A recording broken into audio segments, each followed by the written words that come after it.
नमस्कार.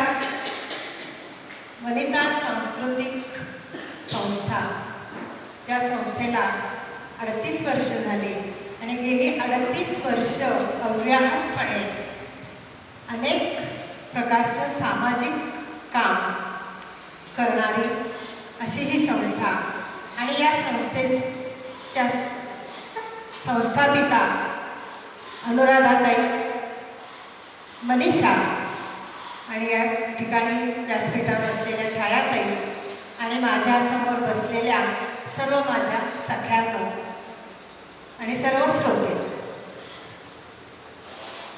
आज आपण 8 मार्च महिला दिन या निमित्तानं आपण एकत्र आलेलो आहोत आणि सहजच बऱ्याच वर्षांनी मनीषाची माझी भेट झाली. बोलता बोलता मी काही गोष्टी तिला सांगितल्या आणि ती प्रभावित झाली आणि तिनं मला आज वन वुमन आर्मी किंवा एकट्या स्त्रीचा लढा या विषयावर बोलायला या ठिकाणी आमंत्रित केले. खरं सांगायचं म्हणजे स्वतःबद्दल बोलायची वेळ माझ्यावर कधी आलेली नव्हती आणि थोडंसं त्यामुळं अवघडले पण मला जाणवतं. कारण स्वतःच्या कर्तृत्वाबद्दल बोलायचं हे थोडंसं माझ्या स्वभावात नाही असेल त्यामुळं पण मला थोडंसं अवघडले पण आलेलं आहे. तर आज या 8 मार्च महिला दिनाच्या निमित्तानं मी पहिल्यांदा महिला दिन केव्हापासून साजरा करायला सुरुवात झाली याची एक थोडीशी झलक तुम्हाला सांगणार आहे. तर आपल्या देशाला स्वातंत्र्य मिळाल्यानंतर मतदानाचा हक्क, सार्वत्रिक मतदानाचा हक्क प्रौढ स्त्री पुरुषांना आपोआप मिळाला. आपल्याला काही लढा वगैरे करावा लागला नाही. पण 20व्या शतकाच्या सुरुवातीला युरोप, अमेरिकामध्ये मात्र हा महिलांना, स्थलांतरितांना आणि वर्णदेश व काही ठराविक वर्गाच्या लोकांना हा हक्क नाकारला गेला. आणि मग त्यासाठी पहिली आंतरराष्ट्रीय महिलांची परिषद भरली 1907 साली. त्या परिषदेचे प्रमुख क्लारा झिटकिन या महिलेनं घोषणा केली की महिलांना आणि या सगळ्यांनाच मतदानाचा हक्क मिळवण्यासाठी महिलांनीच लढलं पाहिजे, महिलांनीच काम केलं पाहिजे, महिलांचं हे कर्तव्य आहे असं तिने घोषणा केली. आणि त्यानंतर 1908 साली, 8 मार्च 1908 साली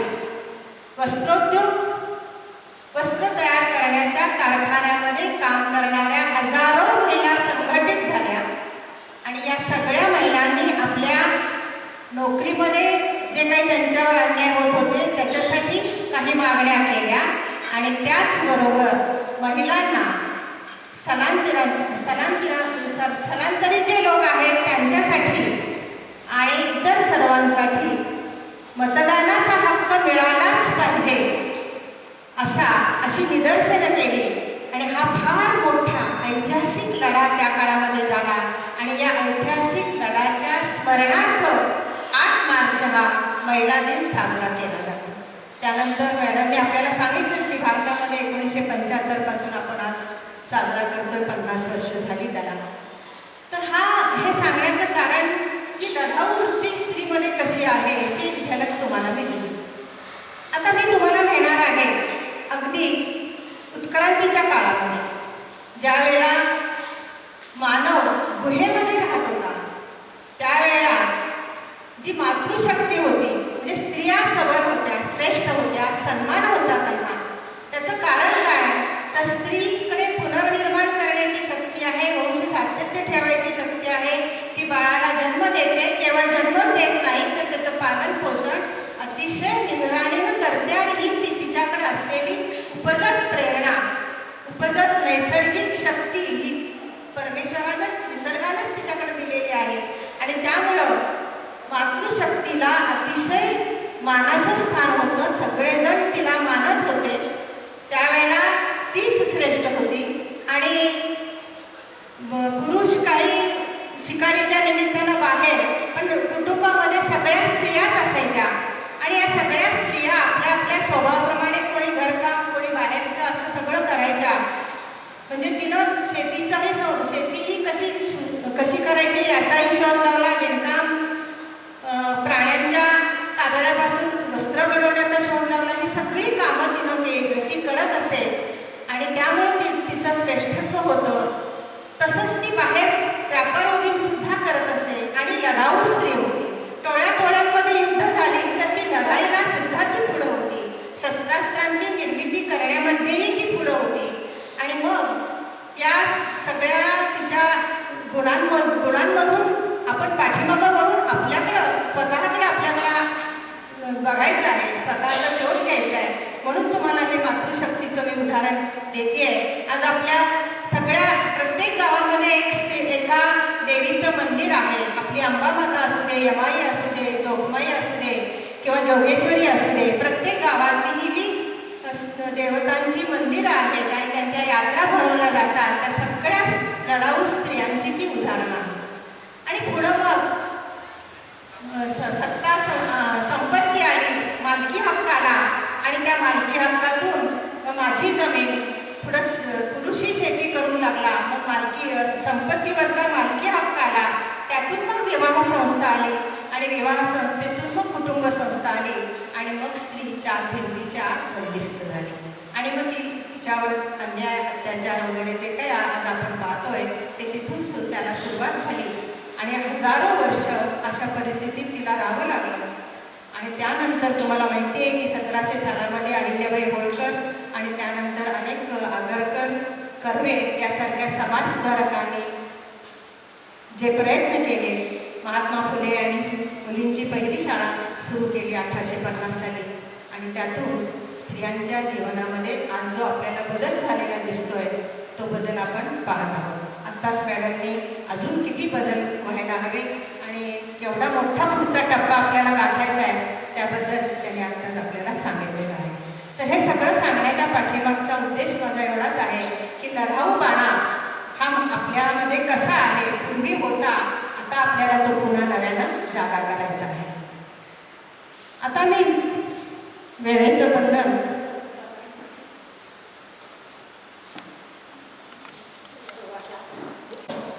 आणि एक शिक्षिका म्हणून विद्यार्थ्यांसाठी, विद्यार्थिनींसाठी केलेलं काम, एक जागरूक महिला नागरिक म्हणून महिलांसाठी केलेलं काम, त्याबद्दल थोडंसं सांगण्याचा प्रयत्न करणार आहे. तर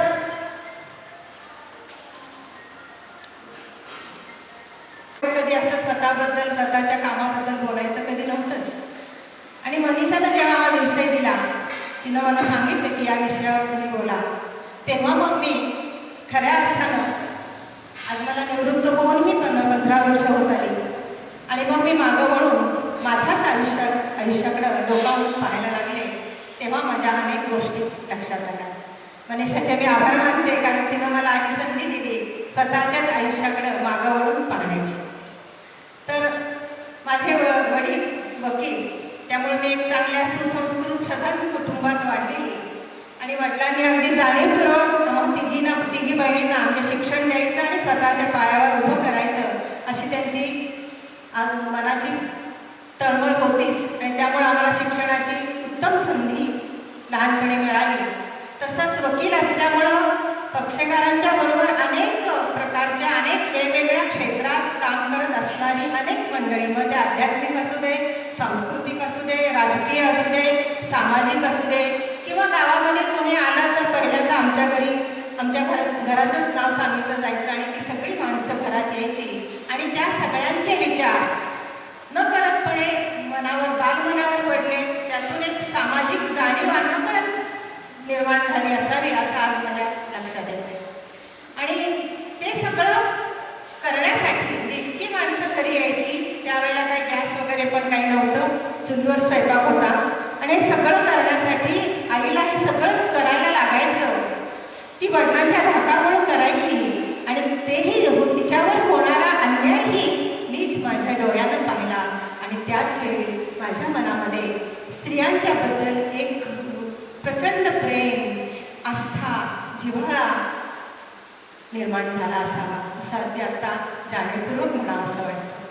आणि ती जी एक ज्योत मनामध्ये पेटलेली होती ती ज्योत घेऊनच मला वाटते मी माझं आयुष्याची मार्गक्रमणा केलेली आहे. त्यानंतर एवढे वकील असून वडील वकील असून आणि आम्हाला शिक्षणाची संधी देणारे असूनही त्यांनी माझं लग्न FY BA झाल्यानंतर केलं. आणि नंतर त्यांच्या लक्षात आलं की आपण मोठी चूक केली आहे, या मुलीचं शिक्षण पूर्ण करायला हवं होतं. म्हणून त्यांनी माझ्या नवऱ्याला थोडीशी विनंती केली, पण परिस्थिती म्हणा किंवा एक परत बायकोला कॉलेजला पाठवायचं त्यांना मान्य नसल्यामुळं त्यांनी थोडासा विरोध दर्शवला. पण त्यांचा हुशारीने मी विरोध मोडून काढला आणि बाहेरून परीक्षा देऊन मी शिकते असं सांगून मी बाहेरून परीक्षा दिली आणि MA BEd पर्यंतचं शिक्षण पूर्ण केलं. त्या दरम्यान मला BA झाल्या लगेच ते स्वामी विवेकानंद शिक्षण संस्थेत रत्नागिरीलाच त्यावेळेला मी होतो. तिथं मला लगेच नोकरी मिळाली, कारण वडिलांची आणि बाबूजी सावंतेंची चांगली ओळख होती. आणि ही संधी मला फार लवकर आणि सहज मिळाली. त्यासाठी मला काही फारसे कष्ट घ्यावे लागले नाही. पण एकदा मी शिक्षिका म्हणून रुजू झाले आणि त्यानंतर मग माझं शिक्षण, मुलांना जन्म देणं हे सगळं चालू होतं. पण हे सगळं चालू असताना देखील आजूबाजूच्या परिस्थितीचं निरीक्षण करणं, समाज कुठं जातोय, काय करतोय याचं भान ठेवणं आणि वाचन, सगळ्या प्रकारचं वाचन, लेखन ही करण्याची जी एक उर्मी होती ती मला गप्प बसू देत नव्हती. आणि त्यामुळं समोरचा विद्यार्थी हा कुठून आलाय, कसा आलाय आणि त्याच्या गरजा नेमक्या काय आहे हे जाणून घेण्याची मला नकळत सवय लागली. पुढे MA BEd झाले. त्यानंतर आम्ही कोल्हापूरला मग आलो आणि इथं आल्यानंतर मग मनीषाची आई अनुराधाताईंची माझी ओळख झाली. दोघी आम्ही स्टाफ मेंबर, त्यामुळे आम्ही दोघींचं आमचं इतकं छान सूत जमलेलं. मी तर आज त्यांना गुरुस्थानीच मानते. एक मैत्रीण, एक सखी आणि एक गुरु याच अनुषंगानं मी आजही त्यांच्याकडे बघते. आज मला खरोखर त्यांची खूप तीव्रतेनं आठवण होते. तर आम्ही दोघींनी एकत्र काम केलं. बऱ्याच वेळा आमची चर्चा व्हायची, आम्ही दोघी बोलायचो आणि त्यांच्याकडून मला शिकायलाही खूप मिळालं. आणि मग हे सगळं करत अध्यापनाचं काम मी तेवढ्याच ताकदीनं करायचं. आणि शाळेतले विद्यार्थी सगळे ग्रामीण भागातून आलेले, वेगवेगळ्या स्तरातून आलेले सगळे विद्यार्थी असायचे. त्यामुळे त्यांच्या गरजा ओळखून, त्यांची मानसिकता ओळखून आम्हाला अध्यापन करावं लागायचं आणि अध्यापनामध्ये त्या दृष्टीनं नेमके बदलही करावे लागायचे. हे सगळं करत असताना आमच्या दोघींची एक गोष्ट लक्षात आली की त्या काळात तो जो काळ होता तो स्वातंत्र्यानंतरचा म्हणजे साधारण 1971-72च्या दरम्यान मी नोकरीला लागले. पण त्यावेळेला स्वातंत्र्यानंतर स्त्रियांना खूप मोठ्या प्रमाणात शिक्षणाची संधी मिळाली आणि नंतर मग स्त्रिया अर्थार्जन करण्यासाठी बाहेर पडू लागल्या, हा तो काळ होता. त्यामुळे त्या काळातल्या स्त्रियांनी अर्थार्जनही केलं आणि घरातलं कामही घरकामही तेवढ्याच ताकदीनं केलं.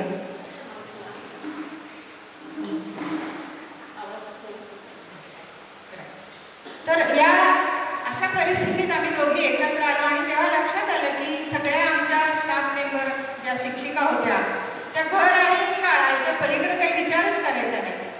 त्यांनी आणखीन काहीतरी विचार करावा, आणखीन काहीतरी वाचावं म्हणून आम्ही साप्ताहिक मासिक वगैरे आणून टेबलावर टाकायचो. पण फारसं कोणी त्याच्याकडे बघायचं नाही.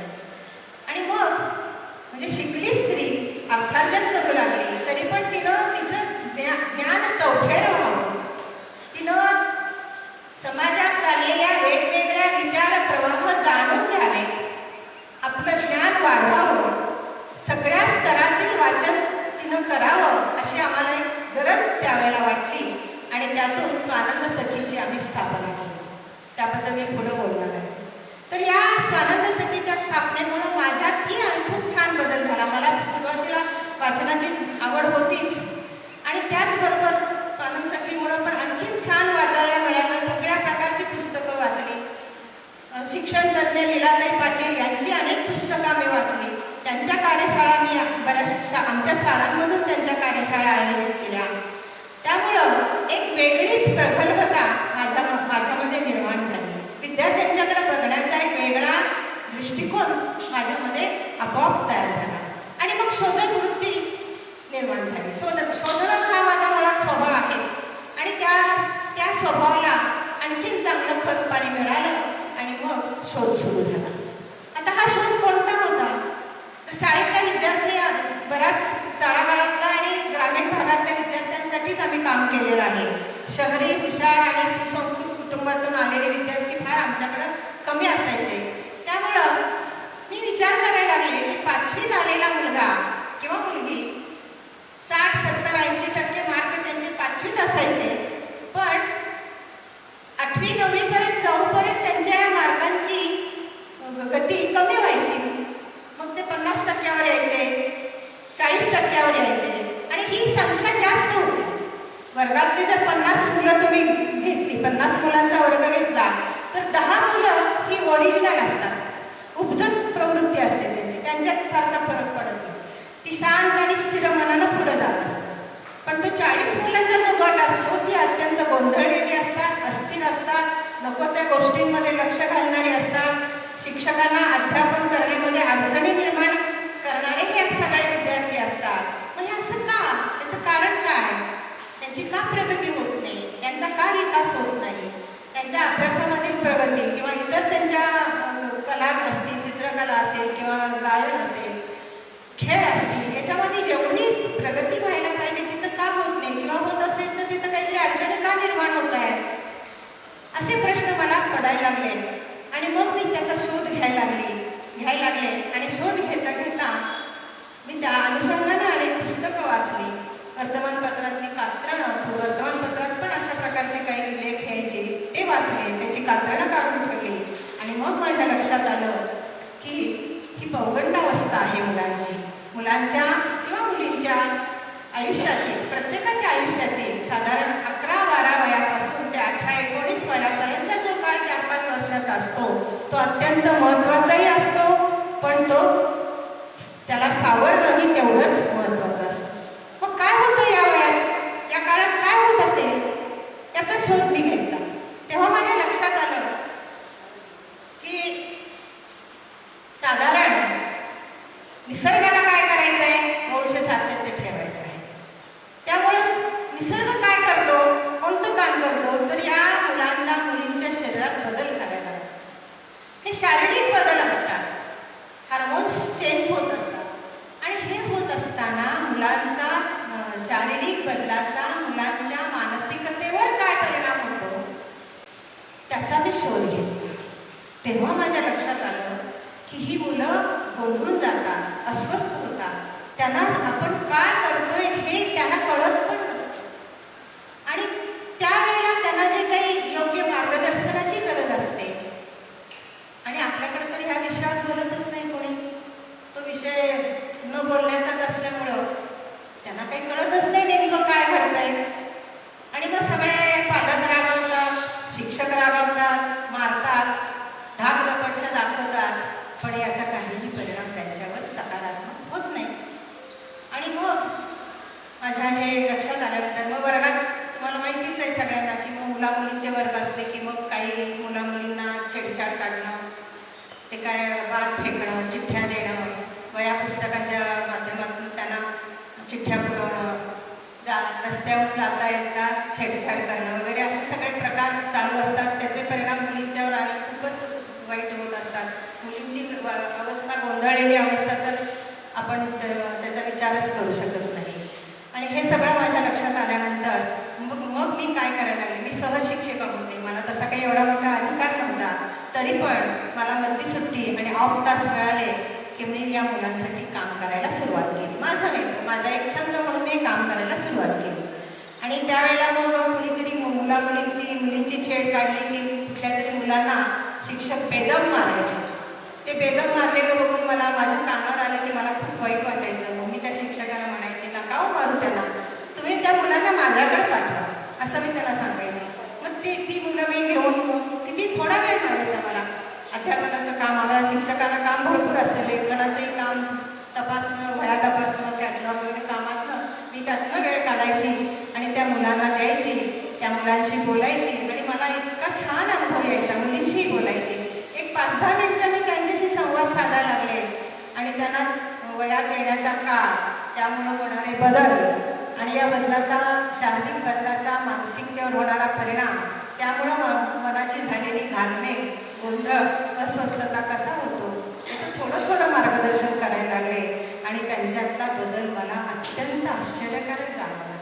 मुलं खूप चटकन सावरायची आणि याचं कारण होतं म्हणजे माझ्याकडं उपजत असलेला जिव्हाळा, मुलांबद्दल असलेला जिव्हाळा, मुलांबद्दल असलेलं प्रेम, मुलांबद्दल असलेली, मुलं आणि मुली दोन असलेली आपुलकी, यामुळं मी त्यांच्याशी जेव्हा संवाद साधायची, बोलायची, तेव्हा त्यांना ते प्रेमळ आणि आश्वासक बोलण्याचा खूप आधार वाटायचा.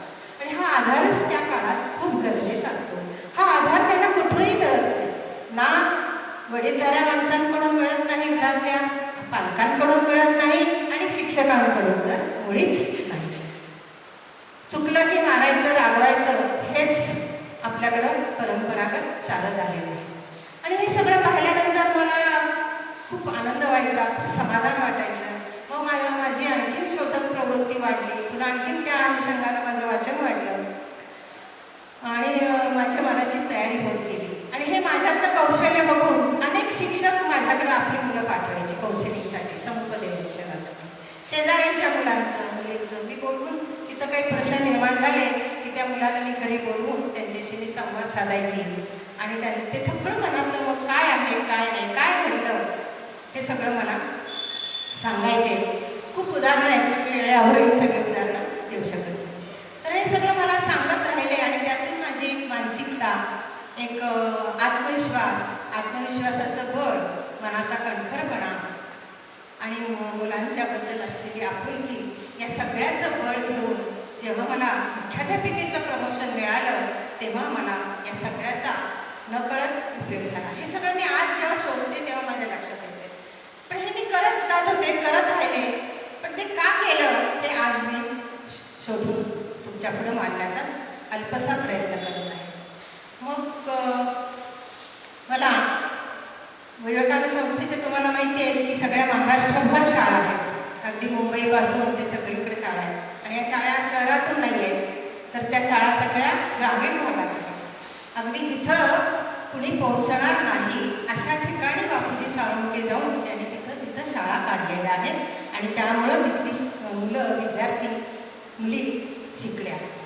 तर त्यामुळं संस्थेनं काय केलं, काहीतरी सरकारी काहीतरी पत्रा धोरण असेल, त्या धोरणानुसार त्यांचं काय फायदा मला माहीत नाही, पण प्रत्येक शाळेतल्या मुली बाजूला काढल्या आणि मुलींची कन्याशाळा त्यांनी वेगळी केली आणि मुलींची कन्याशाळा वेगळी केली.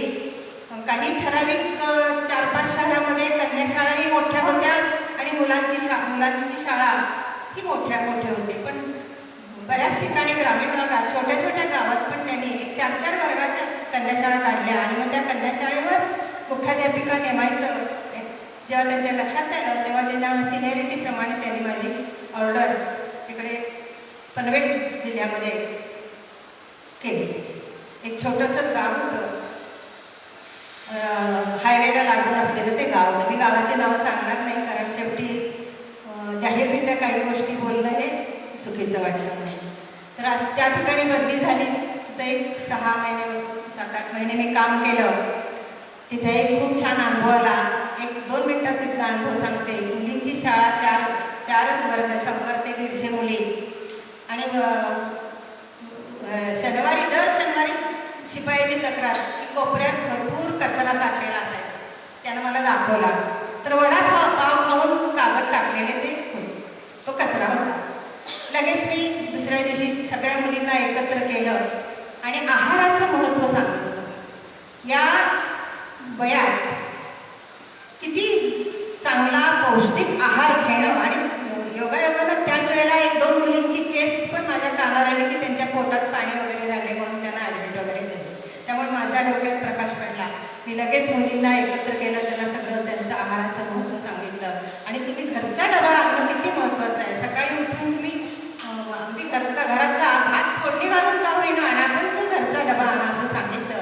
आणि मी माझ्या नेहमीच्या रुटीनमध्ये कामाला लागले.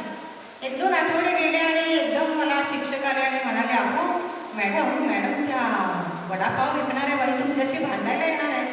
मी म्हटलं येऊ देईल ना. माझ्या एक आता लक्षात येते की कितीही कठीण प्रसंग आला तरी मी खूप शांत असायची, तर तेवढा आत्मविश्वास मी माझ्या अगोदरच्या कामात मिळवलेला होता. मग त्या बाई आल्या माझ्याकडे आणि मग त्यांनी मला विचारलं, काय सांगितलं तुम्ही मुलींना? तर मी म्हटलं, मुलींना मी आहाराचं महत्त्व सांगितलं.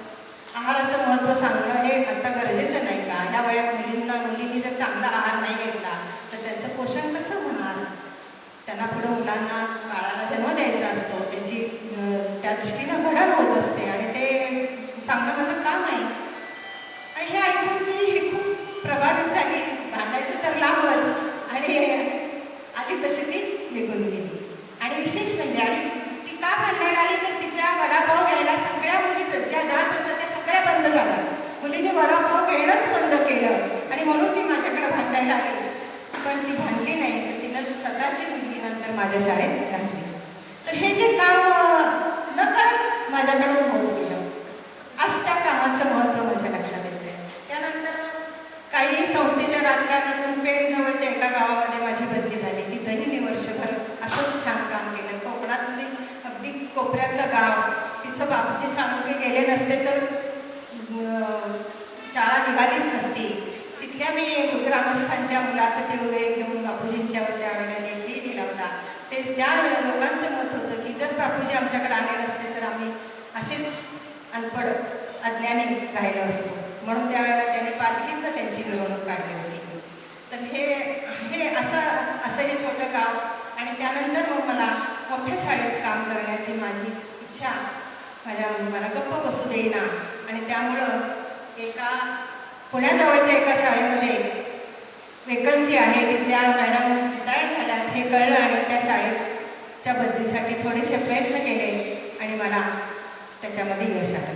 पण त्या शाळेत जाण्यापूर्वी त्या गावातल्या लोकांच्याबद्दल अत्यंत नकारात्मक भावना शाळेबद्दल होती.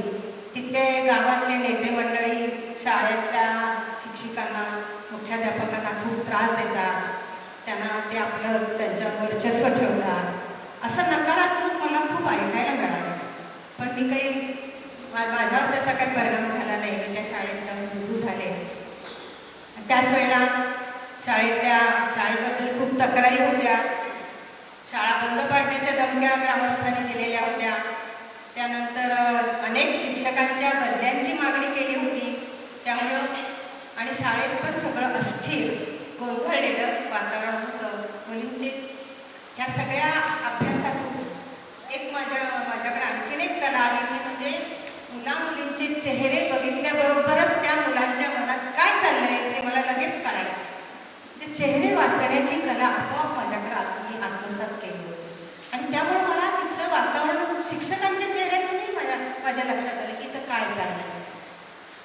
शिक्षक, शिपाई, विद्यार्थिनी सगळी मुलींची शाळा होती. जवळजवळ 1300-1400 मुलींची शाळा, 50 शिक्षकांचा स्टाफ, 5-6 शिपाई, असा सगळा हा मोठा व्याप होता तिथं. आणि ग्रामस्थांनी त्या शाळेत गावच्या लोकांनी 4 मजली RCC बिल्डिंग कन्या शाळेला बांधून दिलेली. जशी उंच इमारत 4 मजली आणि पूर्ण खूप छान इमारत त्यांनी शाळेच्या मध्यवस्तीतच बांधून दिलेली होती. अशी ही मोठी शाळा. तर या शाळेमध्ये मी जेव्हा गेले, तिथलं ते वातावरण पाहिलं, तेव्हा मी नवीन होते आणि मी कधी ग्रामीण भागात फारशी राहिलेली नाही आहे. मी शहरात वाढलेली असल्यामुळं माझ्या लक्षात बाकीचं तिथलं ग्रामस्थांचं किंवा गावातलं वातावरण काय आहे हे फारसं माझ्या लक्षात आलं नाही किंवा मी त्याच्याकडे लक्षही दिलं नाही. आणि हे सांगण्यासाठी असं अगदी जवळचं ओळखीचंही मी माझ्या तिथं कोणी नव्हतं. पण त्याची मला गरजही वाटली नाही.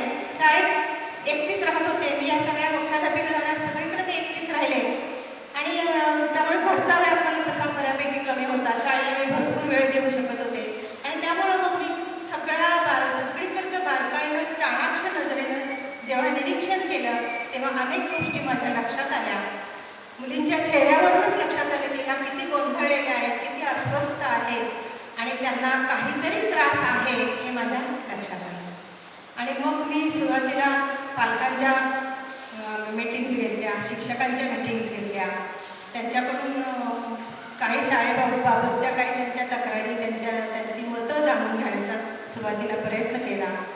त्यानंतर शाळेची संख्याही खूप कमी आली होती. प्रत्येक वर्गामध्ये बोगस मुलींचं कॅटलॉगवर मुलींची नावं दिसली. त्यासाठी मला काहीतरी केलं पाहिजे हे माझ्या लगेच लक्षात आलं. मग मी विज्ञान प्रदर्शन भरवलं आणि आजूबाजूच्या सगळ्या शाळातल्या मुलींना आणि पालकांना मुद्दाम बोलवलं. त्या निमित्तानं ते येतील, शाळा बघतील आणि पुढच्या वर्षी माझ्याकडं ॲडमिशन घेतील. आणि हा प्रयोग माझा खरंच यशस्वी ठरला. आणि मी काहीतरी ऑगस्ट महिन्यात वगैरे हजर झाले होते. पुढच्या जूनमध्ये माझ्या शाळेची संख्या भरभरून वाढली. प्रत्येक वर्गात मुलींची संख्या अगदी हवी तशी निर्माण झाली. तर तो एक प्रश्न मी मार्गी लावला. त्याच्या अगोदर मी काय केलं, पहिल्यांदा जर काय केलं असेल तर एक गोष्ट माझ्या आणखीन एक अगदी सुरुवातीलाच गेल्याच लक्षात आली की मुली गैरहजर राहतात. मधल्या सुट्टीनंतर 3 तासानंतर घरी जातात. शिक्षकही मधल्या सुट्टीत गेले घरी जेवायला म्हणून जातात, ते वेळेवर कधी परत येत नाही. 6व्या तासाला वर्गात कोणी असतं कोणी नसतं. हा सगळा गोंधळाचा कारभार बघितल्यावर मग मी एक PT शिक्षक आणि शिपाई यांना विश्वासात घेतलं आणि एक फतवा काढला की एकदा 11ला शाळेत सगळे आले की संध्याकाळी शाळा सुटल्याशिवाय शाळेचं प्रिमायसिस कुणीही सोडायचं नाही. मुलींना भेटायला पालक म्हणून बाहेरची बरीच मुलं, मोठी मुलं आपली भराभरा यायची, जिना जाऊन कुठल्याही वर्गात जायची. त्यामुळे मी दुसरा फतवा काढला की कुणीही पालक म्हणून भेटायला आलं तर त्यांनी पहिल्यांदा मला भेटायचं आणि मग आपल्या कोण विद्यार्थिनी असेल त्यांना भेटायचं. हा एक फतवा काढला. त्यामुळे मग बाहेरचं कुणी येणं आपोआपच हळूहळू काय झालं, बंद झालं. आणि मुलींना एकदा 11ला आलं की पुन्हा बाहेर जायचं नाही यामुळं त्यांच्यावरही बंधनं आली. त्यामुळं मग त्यांची हजेरी वाढली. त्यांना सगळ्यांना मी पुन्हा घरचा डबा सगळ्यांना कंपल्सरी केला. अगदी मधल्या सुट्टीत मी फिरून सगळ्या वर्गात जाऊन बघायची सगळ्यांनी डबे आणलेत की नाही. शिक्षकांनाही डबे आणायला भाग पाडलं आणि मग थोडंसं वातावरणात बदल झाला. त्यानंतर मग माझ्या लक्षात आलं की या मुलींना पौगंडावस्थेत होणारा त्रास या मुलींना होतोय. त्यांच्याशी मग मी संवाद साधायला सुरुवात केली, बोलायला सुरुवात केली. पहिल्यांदा 10वीचा वर्ग थोडासा काय म्हणतो आपण त्याला, जरा जास्त दंगेखोर होता आणि त्यामुळे माझ्या लक्षात आलं आणि मी त्या वर्गातला एक दंगा करणाऱ्या 10-15 मुलींना बोलवलं आणि त्यांच्याशी पहिल्यांदा बोलायला सुरुवात केली आणि त्यांना बऱ्याच गोष्टी सांगितल्या आणि त्यांना हेही वाक्य म्हटलं, तुमचं शरीर एवढं स्वस्त आहे का, तुम्ही कुणाच्याही हातात सहजासहजी देऊ शकाल. हे वाक्य मी त्यांना म्हटलं आणि त्यांच्या डोळ्यात अक्षरशः अंजन घातल्यासारखं झालं. त्यांना ते लक्षात आलं. त्या अक्षरशः येऊन माझ्या पाया पडल्या की ह्या गोष्टी म्हणजे वयात येताना जो बदल होतो आणि त्याचा जो परिणाम होतो त्यामुळं चुका घडतात, पण त्या चुका जाणीवपूर्वक नसतात. अज्ञानातून चुका होण्याचं प्रमाण जास्त असतं आणि त्यांना जर तुम्ही व्यवस्थित हाताळलं आणि सगळ्यात महत्त्वाचं म्हणजे मानसिक आणि प्रेमळ आधार. माझं बोलणं अत्यंत संवेदनशील असायचं. खूप प्रेमानं बोलायची, कधी चिडायची नाही, रागवायची नाही आणि ह्याचा खूप सकारात्मक परिणाम झाला आणि त्याने मग त्यांच्यात बऱ्यापैकी हळूहळू बदल व्हायला लागले. मग काही वर्गातल्या मुलींची तक्रार होती की रस्त्याने जाता येता मुलं त्यांना छेडछाड, आणि छेडछाड करणारी एखादी मुलगी असती तर त्या मुलीला बाकीच्या मुली काय करायच्या, आणखीन त्रास द्यायच्या, तिला हसायच्या, तिची चेष्टा करायच्या. त्यामुळे ती मुलगी आणखीन बावळून जायची. मग मी त्या वर्गात गेले आणि त्यांनाही सगळं सांगितलं आणि एक सगळ्यात महत्त्वाची गोष्ट सांगितली की स्त्रीवर, कुठल्याही मुलीवर जेव्हा काही अन्याय होतो किंवा काही तिला त्रास होतो त्यावेळेला तिच्या पाठीशी सगळ्यांनी उभं राहिलं पाहिजे. आज तुम्ही सगळ्यांनी लक्षात ठेवा, आपण स्त्रिया एक आहोत. स्त्रिया जेव्हा आपण सगळे एक होऊ, कोणालाही अन्याय झाला तर तिच्या पाठीशी सक्षमतेने जेव्हा आपण उभं राहू तेव्हा हे अनेक प्रश्न सुटणार आहेत. माझं काय नाही, मला काय होत नाही, मग तिचं होतं ना, तिला काय व्हायचं ते मध्ये, असं जेव्हा आपण तटस्थ वृत्तीनं जर वागायला लागलो तर स्त्रियांचे प्रश्न संपणं अतिशय अवघड गोष्ट आहे. तर त्या वर्गातल्या मुलींना मी सांगितलं की तुम्ही सगळ्या एक हो आणि जिला असा त्रास होतो तिच्या पाठीशी राहा, तिच्या बरोबर तुम्ही यायला का बघा त्रास कमी होतोय का. आणि तोही प्रयोग माझा यशस्वी ठरला. त्या वर्गातल्या मुली शांत झाल्या, त्यांना येता जाता होणारा त्रास सगळ्या मुली एकत्र मिळून यायला लागल्या आणि मग जे कोणी असे त्रास देणारे होते त्यांच्यावर आपोआपच मर्यादा आपोआप झाल्या. म्हणजे त्याच्यासाठी मला वेगळं काही आणि मी करणारही नव्हते, कारण ते माझं कामही नव्हतं. त्यानंतर मग बऱ्याच वेळेला वैयक्तिक मुलींचं काउन्सिलिंग मी करायला लागले. काही वेळेला मग मुलींचे पालक यायचे. एकदा तर एका ग्रामस्थांचा मला फोन आला, काय करताय मॅडम तुम्ही, तुमच्या शाळेची युनिफॉर्म घातलेली मुलगी या फुलाखाली बसली आहे बघा ना. म्हटलं असं का, ठीक आहे म्हटलं. मी मग शिपाई आणि शिक्षकाला पाठवून त्या मुलीला आणलं. तिच्याशी बोलले. तिच्या घरातल्या काही अडचणी होत्या, तिच्या आईवडिलांमध्ये काही मतभेद होते. ती आई घरात नव्हती, आजी होती आणि पुन्हा हे बाकीचे त्रास होते, तुम्हाला समजलं असेल. तर त्यामुळं ती अस्वस्थ होती आणि ती पुलाखाली जाऊन बसली. तिने एकदा वर्गात विष घेण्याचाही प्रयत्न केला होता, पण त्याही मुलीशी मी मग नंतर खूप संवाद साधला. मला जेव्हा जेव्हा वेळ मिळेल तेव्हा तिच्याशी बोलले. तिने मला ज्या काही तिच्या अडचणी होत्या त्या माझ्यासमोर मांडल्या आणि त्यातून तिला यशस्वीपणे बाहेर काढलं. तिच्या पालकांना बोलवलं. बऱ्याच वेळेला मी या सगळ्या मुलींना घरी बोलवायचे. शाळेत वेळ मिळाला नाही तर घरी बोलवायचे, पालकांनाही घरी बोलवायचे, कारण मग मला शांतपणे त्या पालकांशीही बोलायला मिळायचं आणि विद्यार्थिनीशी बोला. आणि विद्यार्थिनीला मोकळं करणं एवढं सोपं काम नाही बरं का. खूप खूप पेशन्स ठेवायला लागतं. त्यांना ते जे काही घडलेलं असतं ते सांगणं एवढं सहज नसतं. त्याला घरातली कौटुंबिक परिस्थितीसुद्धा जबाबदार असते, त्याचबरोबर सामाजिक परिस्थिती जबाबदार असते आणि सबळ आणि दुर्बल हा समाजातला जो भेद आहे तोही त्याला जबाबदार असतो. जे काही जमीनदार सारखे श्रीमंत वर्ग आहे त्यांना दुर्बलांच्यावर अत्याचार करणं हे हा कोणी आपल्याला दिलेला अधिकारच आहे असंही आपल्या समाजामध्ये वाटत असतं.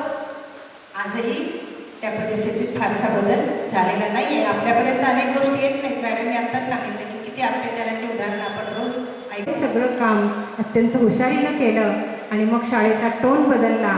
शाळेच्या मुलींची एकाग्रता वाढली, बौद्धिक क्षमता वाढली, निबंध स्पर्धा, वक्तृत्व स्पर्धा, नाटकांच्या स्पर्धा, खेळांच्या स्पर्धा सगळ्यात भाग घ्यायला लागल्या. सगळीकडेच कन्या शाळेचं नाव पेपरमधून झळकायला लागलं आणि 10वीचे रिझल्टसाठी मी वेगळे प्रयत्न केले आणि त्यामुळं 10वीच्या 80-90% रिझल्ट शाळेचा लागायला लागला आणि पूर्ण शाळा पूर्वी कशी होती आणि आता कशी झाली हा बदल मी माझ्या या सक्षमतेनं म्हणा किंवा माझ्या उपजत स्वभाव कौशल्यानं हा मी प्रयोग यशस्वी केला. आणि अजून खूप सांगण्यासारखं आहे, पण मी वेळेअभावी आणि फार वेळ तुमचा मी घेत नाही. त्यामुळं म्हणजे बारीक बारीक गोष्टी असतात पण त्या खूप माझ्या पुस्तकात आहेत. ज्यांना मी 4-5 पुस्तकं आणली, ज्यांना जर घ्यायची असतील तर तुम्ही घेऊ शकता. तर मग हे सगळं करून मी निवृत्त झाले. निवृत्तीनंतर मग मी कामालाच लागले, कारण मला ते इतकं सगळं मिळालेलं होतं ते सगळं लिहून काढणं ह्याची आतून गरज वाटायला लागली. आणि 1-2 वर्षात मी किशोरांना समजून घेताना ते पुस्तक प्रसिद्ध केलं आणि त्याचबरोबर स्वयंप्रेरणा नावाचं केंद्र सुरू केलं आणि कोल्हापूर भागातल्या कोल्हापुरातील अनेक शाळांमध्ये जाऊन कार्यशाळा घेतल्या. ही माझी मैत्रीण मृदुला बापट अगदी जवळची माझी सखी आहे. तिनं मला या सगळ्या कामात खूप खूप खूप मोठं सहकार्य केलेलं आहे. म्हणजे माझा अगदी उजवा हात म्हणतात तरी चालेल. तिनं मला अगदी केंद्र सुरू करताना लगेच ती माझ्याबरोबर यायला तयार झाली. पुस्तक लिहिताना सुद्धा तिच्याशी बऱ्याच वेळा चर्चा केल्या आणि तिचं आणि अशा अनेक मैत्रिणींचंही मला बरंचसं सहकार्य मिळालं. कारण आपल्या मनात येणाऱ्या विचार जेव्हा आपण एखाद्याच्या समोर मांडतो तेव्हा आपल्या लक्षात येतं की त्याच्यात किती योग्य आहे आणि किती अयोग्य आहे, काय मांडलं पाहिजे काय नको याचा थोडासा अंदाज लक्षात येतो. तसंच मग आम्ही त्या कार्यशाळांची सगळी आखणी केली आणि शाळा जाऊन मी 11ला गेले की 5 वाजेपर्यंत आम्ही कार्यशाळा घ्यायचो. त्याची सगळा आम्ही डाटा तयार केला होता. त्याच्यासाठी आम्ही पोस्टर्स वगैरे सगळं तयार केलं होतं आणि प्रश्नावल्या तयार केल्या होत्या. त्यातून आम्ही कार्यशाळा आणि त्यावेळेलाही आम्हाला खूप छान मुलींचा अनुभव यायचा. मुली अगदी काल 2-2 दिवस एकेका शाळेत आम्ही कार्यशाळा घेतल्या तर कालच्या कार्यशाळेतली मुलगी लगेच अगदी येऊन जवळ येऊन भेटायची आणि घरी काय झालं ते सांगायचे. म्हणजे इतका तो सकारात्मक अनुभव होता, त्यामुळे खूप छान वाटायचं. आणि ते काम बरीच वर्ष केलं. करोनाच्या काळात शाळांची सगळी व्यवस्था कोलमडल्यामुळं मग ते काम माझं तिथं थोडंसं बंद पडलं. त्यानंतर तुम्हाला मगाशी म्हटलं त्याप्रमाणे 84 साली आणि स्वानंद सखीची स्थापना कोणत्या उद्देशानं? वाचन संस्कृती जागृत करणं आणि महिलांना वैचारिकदृष्ट्या समृद्ध करणं हे काम सुरू केलं. अनुराधाताईंचा त्यात खूप मोठा सहभाग आणि खूप मोठं त्यांची कल्पकता, त्यांच्या विचारांची ताकद त्याच्यामध्ये खूप मोठी आहे. त्या सांगतील ते आम्ही सुरुवातीला केलं आणि त्यानंतर आज त्यांचं काम आज मी खूप नेटानं आणि जोमानं पुढं नेलेलं आहे आणि आजही माझी स्वानंद सखी तेवढ्याच ताकदीनं उभी आहे. त्याचबरोबर महिलांसाठी लिहिते हा आम्ही प्रकल्प केला, तेव्हाही अनुराधाताईंनीच हे काम सुरू केलं. पण तेही काम आज बऱ्याच महिलांना आम्ही कसं लिहायचं, काय लिहायचं, वर्तमानपत्रासाठी कसं लिहायचं, पुस्तकं लिहायचं असेल तर त्यासाठी कसं लिहायचं, साहित्याचे सगळे प्रकार त्यांना सांगणं वगैरे हेही काम आणि त्यांना लिहितं करणं, लिहिण्यासाठी त्यांना सबल करणं हे काम आजही चालू आहे. आणि हे सगळं मला मिळालेलं होतं. त्याचा उपयोग मी माझ्या भागातल्या, मी दुधाळी भागात राहते, त्या भागातल्या बऱ्यापैकी सधन होत्या, पण त्यांनाही थोडंसं वैचारिकदृष्ट्या समृद्ध करावं आणि आर्थिकदृष्ट्या त्यांना स्वतंत्र करावं, आर्थिक स्वातंत्र्याचं महत्त्व त्यांना कळावं या दृष्टीनं तिथंही 10-15 वर्ष त्या महिलांना महिन्यातून एकदा एकत्र करणं, प्रबोधन करणं, त्यांना वेगवेगळ्या साबण कसा तयार करायचा, कुरडया पापड तयार करायच्या, त्या जाऊन विकायच्या आणि स्वतः पैसे मिळवण्याचं महत्त्व काय आहे हेही त्यांना पटवून दिलं. तेही काम मी त्यावेळेला बऱ्याच चांगल्या प्रमाणात आज त्या सगळ्या महिला मला खूप मनापासून धन्यवाद देतात. तर तेही काम मी खूप आनंदानं आणि मनापासून केलं. आणि हे सगळं काम करण्याच्या पाठीमागचा उद्देश आणि सुरुवातीला मी 8 जानेवारी महिला दिनासाठी केलेला महिलांनी लढा आणि मातृशक्ती ही शक्ती मी तुम्हाला प्रेरित करण्यासाठी सांगते. तुमच्यात प्रत्येकीच्यात ही शक्ती आहे. ती फक्त जागी करण्याचे काम हे तुमचंच आहे. तुम्हाला कोणी जागं करणार नाही. तुम्ही स्वतःचा शोध घ्यायला लागला तर तुमच्यातली शक्ती तुम्हाला नक्की समजेल. आणि आज मगाशी मॅडमनी सांगितलं तसं एका स्त्रीला सबल करणं, तिच्यातली शक्ती जागृत करणं, कमीत कमी एक महिलांनी एकेकीच्या पाठीशी उभं राहिला तर मग आपल्या 8 मार्च महिला दिन साजरा करण्याचं नक्कीच यश आपल्याला मिळेल. आणि एक 10% महिला शिक्षित आहेत, मिळवत्या आहेत, पण अजून 90% स्त्रियांसाठी आपल्याला काम करायला हवं आहे. नाहीतर कदाचित पहिले पाढे 55 व्हायला वेळ लागणार नाही. तेव्हा आजच्या माझ्या या अनुभवातून तुम्ही एवढा जरी धडा घेतला की प्रत्येक स्त्रीमध्ये ताकद आहे, लढा देण्याची वृत्ती आहे, ती आज काय झालेली आहे, शांत झालेली आहे, झोपलेली आहे.